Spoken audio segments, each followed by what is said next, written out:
UFC Brooklyn in the books. What's up, you guys? Ross Sapp, managing editor, FightfulMMA.com. We have a live post-show podcast that went up right after UFC Brooklyn, and we're going to talk about it Tuesday at 2 p.m. Eastern on the Fightful MMA podcast with James Lynch and Showdown Joe. We also had live coverage of the show, over 1,600 comments in our discussion, so make sure you all join anytime there's a UFC or Bellator event. But right now, we're going to run down the press conference coverage that happened afterwards. That way, you don't have to sit through the full hour and a half.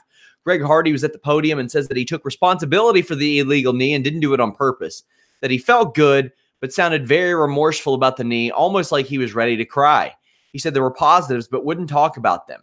Said that he was disappointed in himself and apologized to everyone who put their reputation on the line. He got a little bit defensive and said that he's never cheated, and said to ask Tom Brady if he cheated when he sacked him. Hardy said he'll be back as long as Dana White will have him, and said that he'll fix what he did wrong, and it was not intentional. Dillashaw was up now, and he was upset. Says it sucks to have it stolen from you. It's a title fight, and you're going to stop it like that? It's pathetic that I have more knowledge than the ref. By the way, that ref has been reffing for 15 years, ref the Cormier versus Ozdemir fight, and the Yair Rodriguez versus Korean Zombie fight. TJ says he was more rocked in the Cody fight than tonight.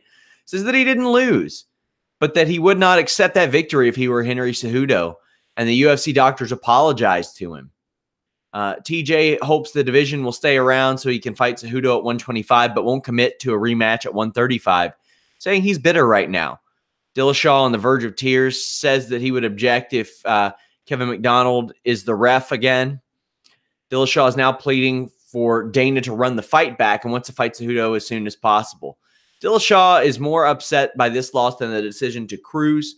Says that he wants that rematch at 125 and that Cejudo's aggressiveness surprised him a bit. Said that he told Henry congratulations, but really, deep down, are you happy with that? I wouldn't call myself the double champ winning that way. That's a wrap for a very salty TJ Dillashaw. Dana White shows up.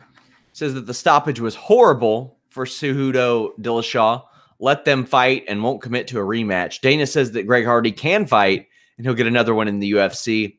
Says that Conor versus Cerrone is possible after both men expressed their interest in the fight.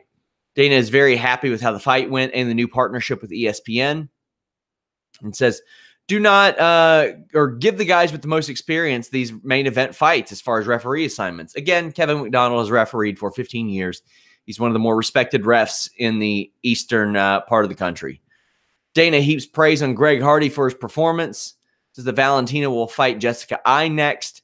Shoots down the idea of releasing Colby Covington. Then Henry Cejudo shows up and says that he beat the best bantamweight of all time. Thought that it was a good stoppage. Says that Dillashaw was going to take another 10 to 20 hits. Cejudo is open to fighting TJ again at 125, but says that he makes the rules because he's the champ. And on the stoppage, he says, I saw him go limp. Cejudo says that he wants a shot at the bantamweight title, but wants the flyweight champion or flyweight division to stay around. Cejudo says that DJ is a bigger win for him than TJ Dillashaw, and says that he thinks that Demetrius Johnson would beat TJ Dillashaw. Cejudo admits that he didn't see Joseph Benavidez's fight, calls the new UFC belt heavier than the old one, and joked that it was a cost-cutting measure so the UFC wouldn't have to keep giving out new belts. Someone in the media says TJ tripped over his own feet when Cejudo pushed him down. Cejudo says, I don't think so. He was out. I think Cejudo means something that the media didn't, because there was a push at the beginning of that fight. Cejudo says he knew all of TJ's movements and felt more explosive.